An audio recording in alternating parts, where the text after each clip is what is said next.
Hi நண்பர்களே, நம்ம இப்போ என்ன பண்ண போகிறோம்னு பார்த்தோம்னா பொட்டுக்கடலை குழம்பு தாங்க. சூப்பரான டேஸ்ட்டில் ஈஸியாக குயிக்காக பண்ணலாங்க இந்த ரெசிபி. சூப்பர் டேஸ்டியாக இருக்குங்க இந்த ரெசிபி. இப்போ வாங்க நம்ம பொட்டுக்கடலை குழம்பு பண்ணலாம். அதுக்கு அடுப்பில் ஒரு பாத்திரம் வச்சுக்கோங்க. பாத்திரம் வச்சுட்டு பாத்திரம் சூடானதுக்கப்புறம் தேவையான அளவு ஆயில் ஊற்றிட்டு கடுகு உளுந்து பருப்பு போட்டு பொரிய விட்டுட்டு ஒரு பெரிய வெங்காயம் 2 பச்சை மிளகாய் கட் பண்ணி வச்சுருக்கிறேன். அதை சேர்த்துட்டு 2 கொத்து கருவேப்பிலை சேர்த்துட்டு கொஞ்சமாக உப்பு சேர்த்துக்கோங்க வெங்காயம் வதங்குறதுக்கு.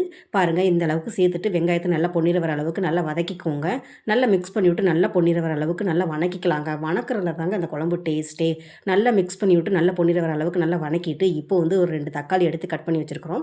அதையும் சேர்த்துக்கோங்க. சேர்த்துட்டு நல்லா 2 பரட்டி விட்டு நல்லா மிக்ஸ் பண்ணி விட்டு தக்காளியை நல்லா மிக்ஸ் பண்ணி விட்டு நல்லா குழைவாக வதக்கணுங்க. பாருங்கள், நல்லா மிக்ஸ் பண்ணி விட்டு நல்லா குழைவாக வதக்கியாச்சுங்க. வதக்கினதுக்கப்புறம் இப்போ வந்து மசாலா ஐட்டம் எக்ஸ்ட்ரா சேர்த்துக்கலாம்.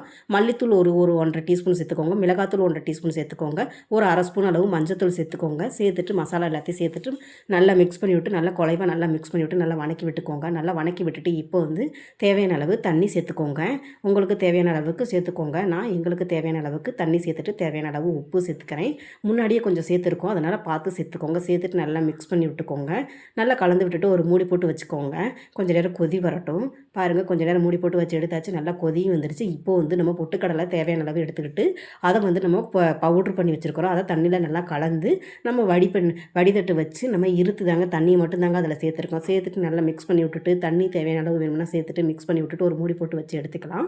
பாருங்கள், நல்லா கொதி வந்துருச்சு. கொதி வந்ததுக்கப்புறம் அடுப்பை ஆஃப் பண்ணிவிட்டு நம்ம மல்லித்தலையை தூவி விட்டுக்கோங்க. தூவி விட்டுட்டு நல்லா மிக்ஸ் பண்ணி விட்டுக்கோங்க. அவ்வளோதாங்க, பொட்டுக்கடலை குழம்பு ரெடிங்க. சூப்பர் டேஸ்டியாக இருக்குங்க. இட்லி தோசை எதுக்கு வேணாலும் காம்பினேஷனை வச்சு சாப்பிட்டு பாருங்கள். டேஸ்ட்டு சூப்பராக இருக்கும். இட்லி தோசைக்கு பயங்கரமாக இருக்கும். நம்ம இன்றைக்கி வந்து தோசை தான் செஞ்சுருந்தோம். அதுக்கு வந்து நம்ம இந்த பொட்டுக்கடலை குழம்பு வச்சு சாப்பிட்டு பார்த்தீங்க. டேஸ்ட்டு சூப்பராக இருந்துச்சு. நீங்களும் உங்கள் வீட்டில் இது மாதிரி ட்ரை பண்ணி பார்த்துட்டு எப்படி இருந்துச்சுன்னு கமெண்ட் பாக்ஸில் கமெண்ட் பண்ணுங்கள். வீடியோ பிடிச்சிருந்துச்சுன்னா கேபி தேவ் சேனலில் லைக் பண்ணுங்கள், சப்ஸ்கிரைப் பண்ணுங்கள், ஷேர் பண்ணுங்கள், கமெண்ட் பண்ணுங்கள் நண்பர்களே. வீட்டில் கண்டிப்பாக அந்த மாதிரி ட்ரை பண்ணி பாருங்கள். இட்லி தோசைக்கு ரெகுலராக வைக்கிற ரெசிபியை விட இதை ட்ரை பண்ணி பாருங்கள்.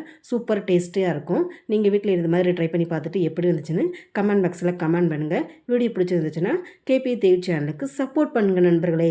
பாய் நண்பர்களே. அடுத்து என்ன பண்ணலான்னு கமெண்ட் பண்ணுங்கள்.